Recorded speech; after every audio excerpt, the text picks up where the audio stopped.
കലിപ്പൻ മാഷിന്റെ ആമ്പൽപ്പൂവ്. രചനാവതരണം നന്ദു അച്ചുകൃഷ്ണ. അത്രയും നന്നായി ഉറങ്ങിയതുകൊണ്ട് ക്ഷീണമൊന്നുമില്ലാതെയാണ് കണ്ണു തുറന്നത്. എഴുന്നേറ്റതും കണ്ണുപോയത് കയ്യിലിട്ട ക്യാനുലയിലേക്കും. പേടിച്ച പോലെ ഒന്നുമില്ലാതെ അവൾ ഇടം കൈ കൊണ്ട് വലം കൈ മെല്ലെ ഒന്ന് തടവി കട്ടിലിൽ നിന്നും എഴുന്നേൽക്കാൻ തുടങ്ങിയതും മുന്നിൽ നിൽക്കുന്ന ആളെ കണ്ട് അവൾ ഭയന്നുകൊണ്ട് കട്ടിലേക്ക് തന്നെ ഇരുന്നുപോയി. സിദ്ധേട്ടൻ, സിദ്ധേട്ടൻ എന്താ ഇവിടെ? പെണ്ണ് ഞെട്ടിക്കൊണ്ട് എഴുന്നേറ്റു. എന്തു പറ്റി ആമ്പലു? വയ്യേ നിനക്ക്? ഹോസ്പിറ്റലായിട്ട് ഒന്ന് വിളിച്ചു പറയണമെന്ന് പോലും തോന്നിയില്ലേ നിനക്ക്? അവളുടെ നെറ്റിയിലും കഴുത്തിലുമൊക്കെ കൈവച്ചുകൊണ്ട് പനി അളന്നുകൊണ്ടായിരുന്നു അവന്റെ ആ ചോദ്യം അത്രയും. എനിക്കിപ്പോ കുഴപ്പമൊന്നുമില്ലേട്ടാ. അവനിൽ നിന്നും പിന്നിലേക്ക് മാറി വല്ലാത്തൊരു അസ്വസ്ഥതയോടെ അവള് പറഞ്ഞു. എന്നാലും ഇങ്ങനെ പനി വന്ന് ഹോസ്പിറ്റലാകാൻ വേണ്ടി എന്തുണ്ടായി? അമ്മായി പറഞ്ഞല്ലോ നീ വല്ലാണ്ട് കരഞ്ഞെന്ന്. അങ്ങനെ കരയാൻ വേണ്ടി ഇവിടെ ഇപ്പൊ എന്താ ഉണ്ടായേക്കുന്നേ? ഒന്നിനു പുറകെ ഒന്നെന്നുള്ള അവന്റെ ചോദ്യം അവൾക്ക് വല്ലാതെ ഈർച്ചകേടുണ്ടാക്കി. അതും പോരാഞ്ഞ് എഴുന്നേറ്റതേയുള്ളൂ, അതിന്റെ ബുദ്ധിമുട്ട് വേറെ. നീ എന്താ ഇവിടെ? പ്രതീക്ഷിക്കാത്ത സിദ്ധുവിനെ അവിടെ കണ്ട ഞെട്ടലിൽ അശോകൻ ചോദിക്കുമ്പോൾ അച്ഛനെ കണ്ട ആശ്വാസത്തിൽ അവൾ വേഗം അദ്ദേഹത്തിന്റെ അടുക്കിലേക്ക് ചെന്ന് നിന്നു. ഇവള് ഹോസ്പിറ്റലിൽ അഡ്മിറ്റ് ആണെന്ന് മാമൻ എന്താ ഒരു വാക്ക് എന്നോട് വിളിച്ചു പറയാഞ്ഞത്? അശോകനെ കണ്ടെത്തിരിഞ്ഞ് അവൻ അയാൾക്ക് നേരെ നിന്നുകൊണ്ട് ചോദിച്ചു. ഞാനത് ആരോടും പറഞ്ഞില്ല സിദ്ധു. മറ്റാരോടും പറയാത്ത കാര്യം എന്തിനു നിന്നോട് പറയണം എന്നൊരു ധ്വനി വ്യക്തമായി അതിലുണ്ടായിരുന്നു. മോൻ നേരെ ഇങ്ങോട്ട് വന്നു. ഞാൻ അവിടെയൊക്കെ നിന്നെ നോക്കി. കയ്യിൽ ഒരു കപ്പ് ചായയുമായി മഞ്ജു അവിടേക്ക് ചെന്ന് അത് സിദ്ധുവിന്റെ നേരെ നീട്ടി. അത് പിന്നെ ഇവളെ കാണാനല്ലേ അമ്മായി വന്നത്. അപ്പോ ആദ്യം ഇവളെ തന്നെ കാണാമെന്ന് കരുതി. കാണലും പിടിക്കലുമൊക്കെ നമുക്ക് പിന്നാവാം. തൽക്കാലം നമുക്ക് പുറത്തിരിക്കാം. പറയുന്നതിനൊപ്പം തന്നെ സിദ്ധുവിന്റെ തോളിൽ പിടിച്ചുകൊണ്ട് അദ്ദേഹം പുറത്തേക്ക് നടന്നിരുന്നു. വേഗം ഈ ഡ്രസ്സൊക്കെ മാറി പുറത്തേക്ക് വായേ ആമ്പലു. ആ ചെക്കൻ നിന്നെ കാണാൻ വേണ്ടിയാണ് വന്നിരിക്കുന്നത്. അവനെ വെറുതെ പുറത്തിരുത്തി നീ മുഷിപ്പിക്കരുത്. ഇന്നലത്തെ ദേഷ്യം മാറാത്ത പോലെ മഞ്ജു പറഞ്ഞുകൊണ്ടിറങ്ങിയതും രാവിലെ എഴുന്നേറ്റപ്പോൾ ഉണ്ടായിരുന്ന സകല സന്തോഷവും നശിച്ച് ആമ്പൽ കട്ടിലേക്ക് തന്നെ ഇരുന്നു. ഹാളിലേക്ക് ചെല്ലുന്ന വഴി തന്നെ മഞ്ജു കേൾക്കുന്നത് സിദ്ധാർത്ഥിന്റെ പരാതിയാണ്. എന്നാലും അവൾക്ക് ഇത്രയും വയ്യാതായിട്ട് ഒന്നും പറഞ്ഞില്ലല്ലോ മാമ. അമ്മായിയും കണക്ക. കയ്യിലിരുന്ന ചായ മുൻപിലെ ടേബിളിലേക്ക് വെച്ച് അവൻ അടുത്തേക്ക് വരുന്ന മഞ്ജുവിനോട് മുഖം കെറിവിച്ചു. പറഞ്ഞല്ലോ സിദ്ധു, മോൾക്ക് പനി വന്നു, ശ്വാസം എടുക്കാൻ ബുദ്ധിമുട്ട് തോന്നിയതുകൊണ്ട് ഹോസ്പിറ്റലിൽ ചെന്നപ്പോൾ അവർ അഡ്മിറ്റ് ചെയ്തു. അതല്ലാതെ നീ ഇങ്ങനെ പറയും പോലെ വലിയ കാര്യമായ കാര്യമൊന്നും ഇവിടെ നടന്നിട്ടില്ല. അവന്റെ ആവശ്യമില്ലാത്ത ആവലാതി കണ്ട് അശോകനും എന്തൊക്കെയോ ബുദ്ധിമുട്ട് തോന്നി തുടങ്ങിയിരുന്നു. അതൊക്കെ അത്ര ചെറിയ കാര്യമാണോ മാമ? അതും ആമ്പലിന് എന്തെങ്കിലും വരുമ്പോൾ എന്നോട് പറയണ്ടേ? അവന്റെ എടുത്തുള്ള ആ പാർച്ചിലിൽ അശോകന്റെ കണ്ണുകളൊന്ന് കൂർത്തു.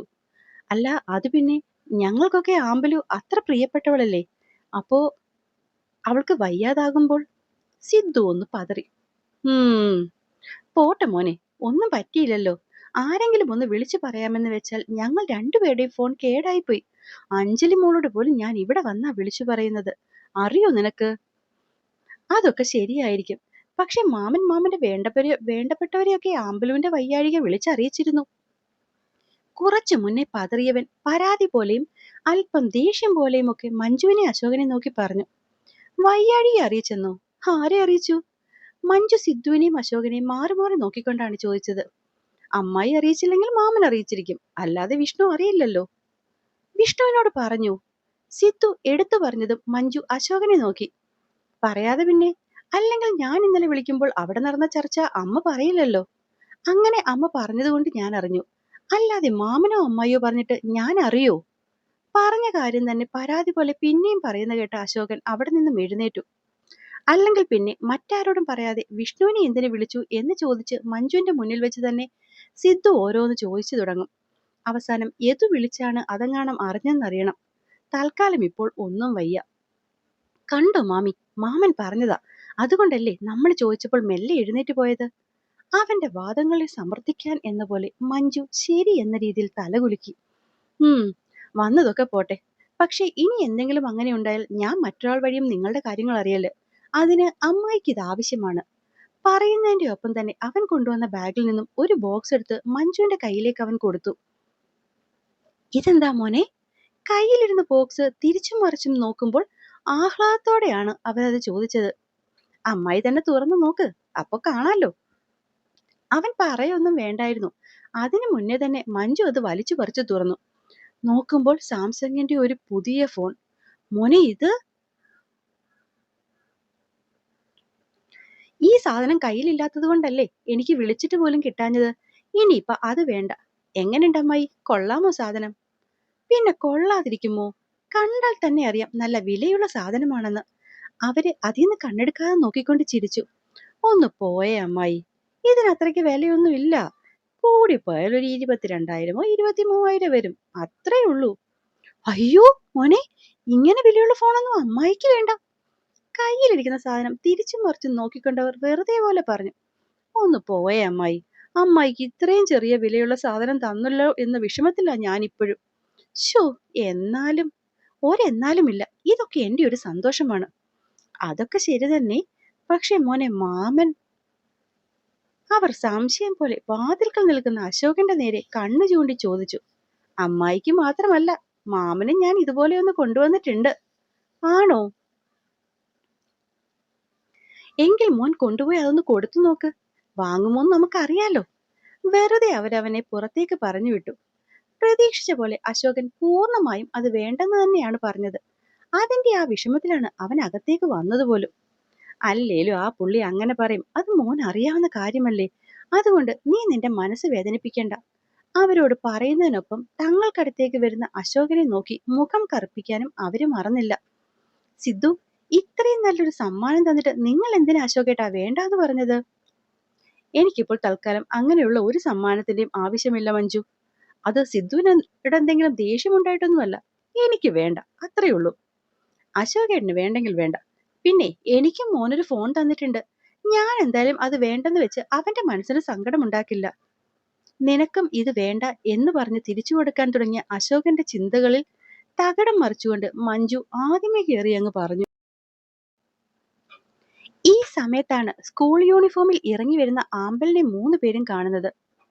നീ ഇന്ന് സ്കൂളിൽ പോകുന്നുണ്ടോ? വയ്യെങ്കിൽ ഇന്നും കൂടി അവധി എടുത്തൂടെ മോളെ? ഇഞ്ചക്ഷൻ കോഴ്സ് തീർന്നിട്ട് നീ സ്കൂളിൽ പോയാൽ മതി.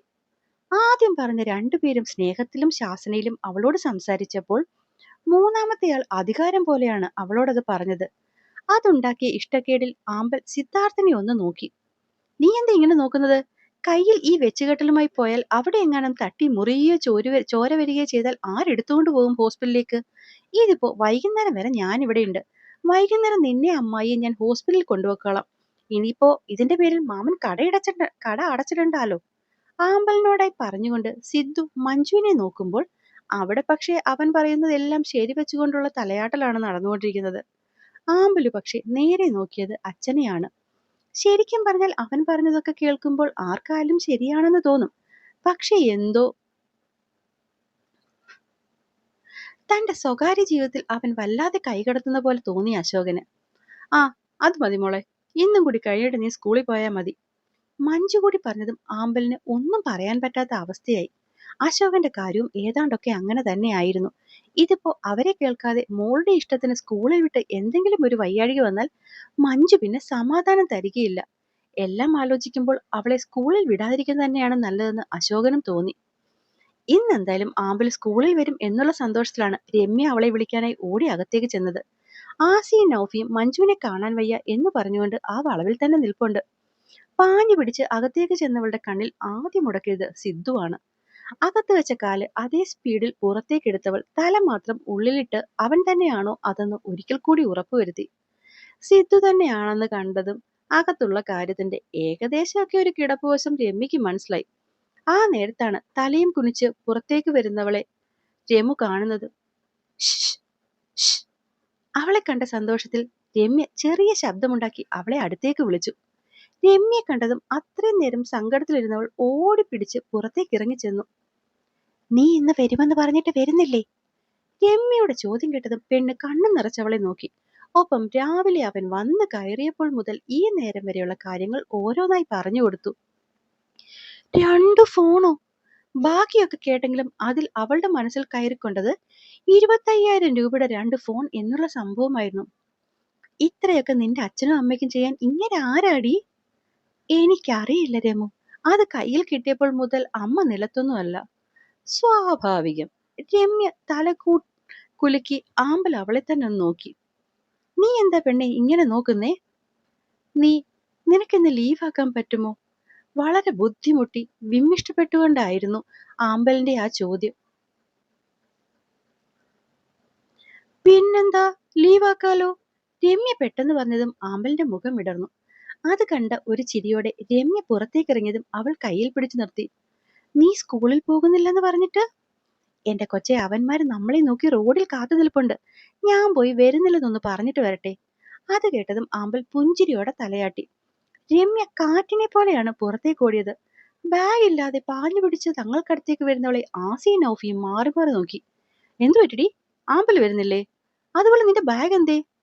ഉഫ്, ഓരോന്നോരോന്നായി ചോദിക്കടാ. ആയിപ്പ് തീർത്തു പറഞ്ഞുകൊണ്ട് തന്നെ അവൾ ആമ്പൽ പറഞ്ഞ കാര്യങ്ങൾ അത്രയും അവരോടും പറഞ്ഞു. ശ്ശെടാ, ഇങ്ങേർക്കിത് എന്തിന്റെ കേടാണ്?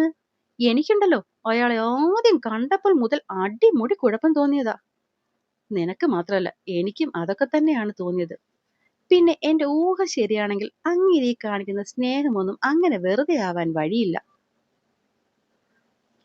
ആസിയും നൗഫിയും തന്റെ സംശയങ്ങൾ പരസ്പരം പറയുമ്പോൾ രമ്യ ആസിയുടെ കയ്യിൽ നിന്നും ഫോൺ വാങ്ങി ആരെയോ വിളിച്ചു നിൽക്കുകയായിരുന്നു. അതുകൊണ്ട് തന്നെ അവർ പരസ്പരം പങ്കുവച്ച സംശയം അവളൊട്ട് കേട്ടതുമില്ല. എടി, നീ ആരെയാ വിളിച്ചേ? ഏതൻ സാറിനോട് ഞാൻ കാര്യങ്ങൾ പറഞ്ഞിട്ടുണ്ട്.